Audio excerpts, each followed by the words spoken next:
Well, it's that time of year again where streamers trot out some A-list stars for Christmas movies. We're going to talk about a few of them right now.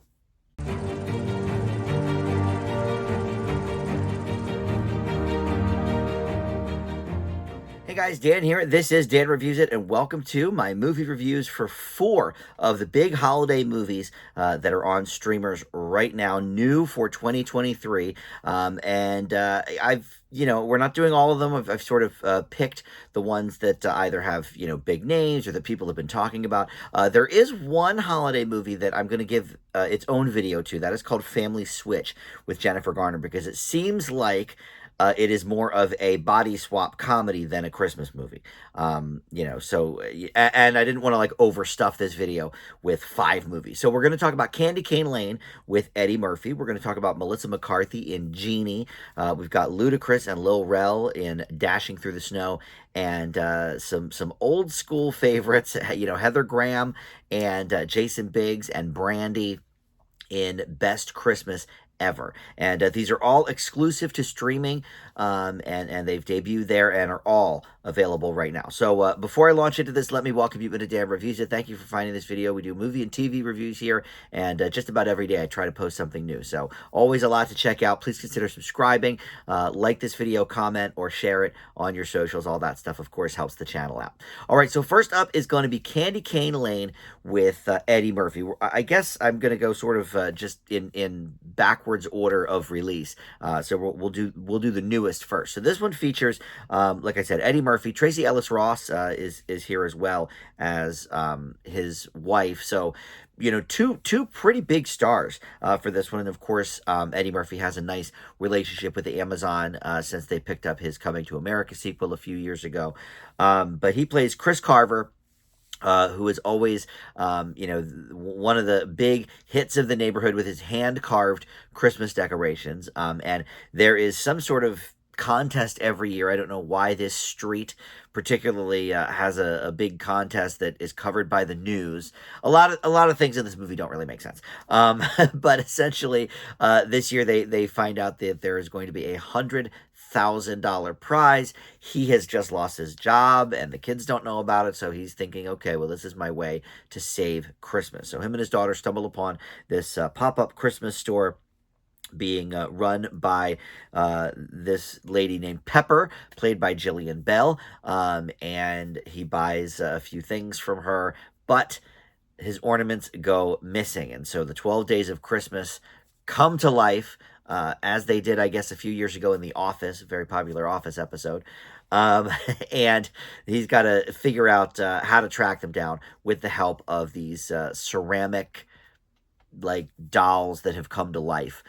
It's a convoluted plot, and that's all we're gonna give you, I guess, plot wise. I don't want to go into too much spoiler territory. That's a good chunk of the movie right there. But it is, necessary to kind of talk about that part of the story, because the CGI here is interesting and good and fun to look at, and some of the voice work from those creatures includes Nick Offerman. There's a few people, Chris Redd from SNL formerly. So we've got a lot going on in this movie.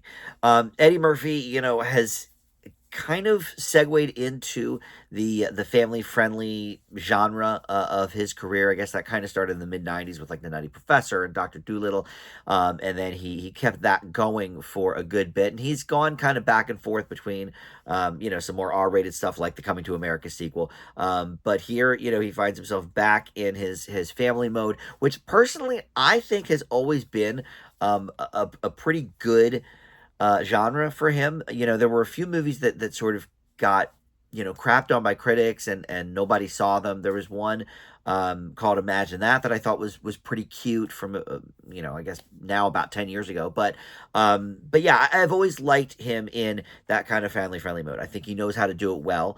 And here he does it well. The problem is the movie is kind of a mess. So, you've got, first of all, nothing really makes sense about the premise. Like, why does this one random street? It's not like, these are like rich people. It's not like it's a celebrity street, but it makes the news every year, I guess, that this street has a Christmas decorating contest. And for whatever reason, someone decided to sponsor it this year, and is giving away $100,000. It just the setup doesn't make sense, right? And then we launch into the other things with, okay, the ornaments go missing, so now we have to find them, and how do we find them? That also makes no sense. They just sort of, they have to find the rings and stuff, from the song 12 Days of Christmas, and it's like, where do they find them? How do they find them? Makes no sense. They just kind of stumble upon them randomly, and then the CGI stuff coming to life. So look, this was an enjoyable watch, but it really, of all of these movies, Genie is about a genie that comes to life. So we'll talk about that in a second. So I guess maybe that doesn't make a ton of sense either. But this makes even less, I think, because at least within the confines of the Genie movie, the rules are well, whatever. We'll get to it. But this was just kind of a mess all over, and it's a shame because, like I said, I would say of the four I've watched, it maybe is the most enjoyable. And I think I got probably, well, this and Genie are the most enjoyable. The other two, you'll see, are not among my favorites. But, I got some laughs here. Eddie Murphy's great. Jillian Bell is a lot of fun. She's played these sort of, weirdo kind of characters before. And this is sort of in contrast to her Disney Plus movie Godmothered from a couple of years ago, where she was sort of, it was again magical realism, but she was, one of the good guys in that one. Here, she's the villain, trying to stop him from getting these rings. So I don't know. Look, as Christmas movies go, I can say that it's at least original. I can give it that, and that's something that is hard to say a lot of the time for Christmas movies, especially when you look at, the Hallmark ones and whatever. It's, they're doing the beats. This is original, if nothing else. But it just doesn't make a whole lot of sense. I leave Candy Cane Lane with a C+. All right, next we're going to talk about Genie on Peacock, and this is with Melissa McCarthy. Love to see her, and she's, kind of gone back and forth lately with her streaming stuff. Some of her streaming movies have been, kind of funny. Some of them have been, a bit of a miss. She even did a TV show. I forget what it was called, but I thought that was pretty decent too. That was for Netflix, but this one is on Peacock, and she plays this genie Flora that comes to life when Papa Esidu, who plays Bernard, brings her to life. Now, I feel like I've seen him in like maybe one thing, but he's mostly known for the big stage. What did I see him in? Oh, he was in Murder on the Orient Express. All right. He played a small role in that. But you've got Alan Cumming here as his boss, and just like Candy Cane Lane, he gets fired at the beginning of this movie. We see already some Christmas themes emerging, desperation or whatever. But he brings this genie to life, and we find out that she is about 2,000 years old. Or she's older than that, but she's been in the thing for about 2,000 years. So she goes over the rules and says, okay, that three wishes granted thing, that's hooey, that's fairy tale stuff. You can have as many wishes as you want. So let's do it. So this again is a bit original. I mean, Genie movies are not necessarily original, but having a genie at your ready for Christmas, all right, that's something new. And Melissa McCarthy, of course, is funny, so she brings that to it. But here again, there's a lot of like things that don't quite make sense. Like, she knows what a cell phone is immediately, and yet she's never heard of like a bunch of different things, because she's been away for 2,000 years. So they cherry pick things that she knows and things she doesn't know for humor's sake, and okay, that can be fine, I guess. But they could have also had her just be 100 years old or whatever, 200. But there is actually a pretty funny scene, and you see it in the commercial too, where she talks about how she knew Jesus and all of that. So that's kind of funny. But look, these guys have good chemistry together. He is estranged from his kids, which is another theme we're going to see in the next movie, Dashing Through the Snow. So again, all these sort of overlapping themes. because Christmas movies only go so many places, right? But he's trying to win back his kids' love, and maybe get back together with his wife or what have you.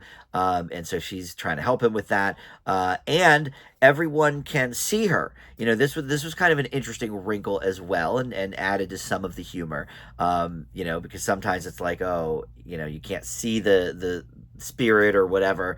But no, everybody can see her, so he has to then explain who she is and why she's a weirdo, and the kids and the ex think that they're dating, and so look, this is the funniest of all four of the movies. I was gonna say Candy Cane Lane was maybe the funniest, but no. Halfway through that sentence, I was like, no, Genie's the funniest. Melissa McCarthy brings a nice humor to this. If you are a fan of her work, I think you will probably like this. If you're a little bit tuckered out on the Melissa McCarthy stuff, maybe this won't be quite up your alley. But I have to say, we haven't really seen her, in a big, theatrical blitz movie in a long time. Like, it was, every 6 months we would have a new Melissa McCarthy movie for a few years, and even I did kind of tire of that a little bit. Some of those later movies were not great.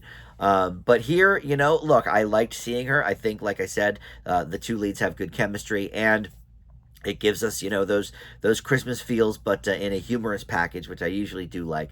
So this, for me, is the best of the bunch. Not by much. It's only slightly better than Candy Cane Lane, but I'm going to leave Genie with a B-. All right, next we talk about Dashing Through the Snow. This is on Disney+. And this features, like I mentioned up top, Ludacris and Lil Rel in the lead roles. So Ludacris plays Eddie Garrick, and he did not lose his job, I believe. That's new, right? But he is having issues seeing his kids. Him and his wife are estranged. He is very cynical about the holidays due to some things that happened when he was a child, but he's a social worker. And trying to make things work out with his ex-wife and his kids. He wants to see them more. So he meets up with Lil Rel Hallery, who he thinks is this homeless guy or something, and he plays Nick, and it turns out, oh, maybe this is the Saint Nick. All right, so that's the concept of this one. Look, this is kind of fun. It's corny for sure. It is in that sort of Disney Plus tradition of the family friendly kind of stuff. But Ludacris, he's just not that good of an actor. He works for the Fast and Furious movies because there's so much like over the top stuff in those movies. Not that hanging out with Santa is not over the top, but that's sort of par for the course for holiday movies. So it kind of comes with the territory there. But he's not very good at emoting, and so acting wise, this is among the worst of these four movies. We'll get to the worst acting in our next movie, Best Christmas Ever, but he just doesn't seem to kind of gel with the spirit of this movie. I feel like they could have definitely gotten a better actor. Lil Rel is fun. He always kind of plays similar roles, whether it's Saint Nick or the best friend, or whatever. He's like always kind of comic relief character.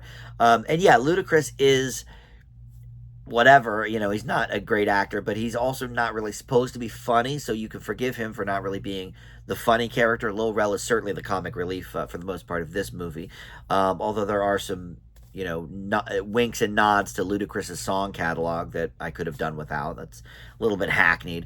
But look, the message is fine. But is it doing anything necessarily that different from other Christmas movies? It really isn't. And again, it is family friendly. All these really are family friendly. Even Genie, which, I mean, sometimes these things aren't rated because they're for streaming. I would say that's certainly for, some older kids, but I think it's still a fairly family friendly movie. And like Candy Cane Lane, I believe is rated PG, but they say ass a few times, and, there's a few things in there. But for the most part, I feel like at least these first three, well, really all of them are supposed to be family friendly. I think Best Christmas Ever we can talk about in a second, and that's maybe a little bit risque for youngsters for sure. But I think a family could watch this and get enjoyment out of it. But there's a lot better choices out there, and boy, that acting from Ludacris just not up to snuff for me. I leave Dashing Through the Snow with a D plus. All right, and now we get to boy, the worst one. Best Christmas Ever. This is on Netflix, and it features Heather Graham, Brandy, Jason Biggs, and Matt Cedeno. And this is so short. They couldn't even figure out how to pack it with 90 minutes of stuff. It's 80 minutes. This thing is, you get through it in a load of laundry here. But basically, we have Heather Graham and Jason Biggs. They're married, Charlotte and Rob, and they are just living their nice life, modest life, but they feel overshadowed by the perfection, seemingly, of their friends. And so they end up at their house. There was a GPS navigation error, and they end up at the house of their sort of friends, I guess sort of frenemies, really. And then they're looking at the luxurious life of their friends, and they learn that, well, maybe impressions aren't everything, and maybe we both had wrong ideas about how the other side lives. This movie stinks. For one thing, it is supposed to be family friendly. I forget if it's actually rated or what, but it's supposed to be this family friendly movie. There's little kids here and whatever, but there's a lot of like sex talk and like, is she cheating with this person and whatever. So okay, and listen, I can give or take that, but I do think this is supposed to be family friendly, so all right. But just the acting here is terrible. Brandy, I guess she was fine, when she was a kid doing the Moesha sitcom, and she does have one good dramatic scene where you're like, okay, I love this version of Brandy, telling Heather Graham about herself.